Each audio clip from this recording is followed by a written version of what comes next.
আসসালামু আলাইকুম এভরিওয়ান, কেমন আছো? আশা করি তোমরা সব ভালোই আছো। তো একটা নিউ মিনি ব্লগ নিয়ে চলে আসলাম। সকাল সকাল দুজন বেরিয়ে পড়েছি বাড়ি যাব বলে, কারণ আজকে সবে বরাত। কিছুটা রাস্তায় হেঁটে আসার পর আমরা রিক্সায় উঠে গেছি। এখন যাব আমরা দমদম ক্যান্টনমেন্টে। ওখান থেকে আমরা ট্রেন ধরবো। 5 মিনিট মতো রিক্সায় বসার পর আমরা এখন চলে এসেছি দমদম ক্যান্টনমেন্ট স্টেশনে। এখন আমরা এখান থেকে টিকিট কেটে নেবো। আমাদের টিকিট কাটা হয়ে গেছে।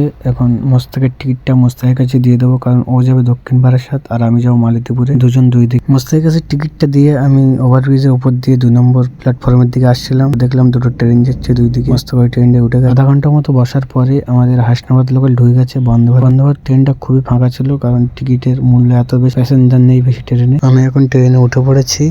আধা ঘন্টার মতো ট্রেন চলার পর আমরা চলে এসেছি বারাসাত জংশন। তো তোমরা কে কে বারাসাত জংশন এসেছো কমেন্ট করে জানিও। ফাইনালি আমরা মালিতিপুর চলে এসেছি। এখন আমরা স্টেশনে নামবো। তোমরা যারা খেলাধুলো করো, মালিতিপুর নেমে তোমরা নেইমার খেলাঘরে যেতে পারো, কারণ ওখানে অনেক প্যান্ট, জার্সি, জুতো, বল, ট্রফি সবই কিনতে পাওয়া যায় খুবই কম দামে। মালিতিপুর স্টেশনে নেমে 5 মিনিট হাঁটলে ভাইয়ের দোকান পড়বে। মোবাইলের স্ক্রিনের উপরে যে নাম্বারটা দেখতে পাচ্ছ ওটা হচ্ছে নেইমার ভাইয়ের নাম্বার। তো তোমরা যখন আসবে অবশ্যই ভাইয়ের সাথে যোগাযোগ করে আসবে। আজকের ভিডিওটা এখানেই শেষ করছি। দেখা হচ্ছে নেক্সট ভিডিওটা ভালো লাগলে একটা লাইক করে দিও, আর চ্যানেল নতুন হয়ে থাকলে চ্যানেলটাকে সাবস্ক্রাইব করে নিও। যারা ফেসবুক থেকে দেখছো ফেসবুক পেজটা অবশ্যই ফলো করে নিও নেক্সট ভিডিও দেখার জন্য।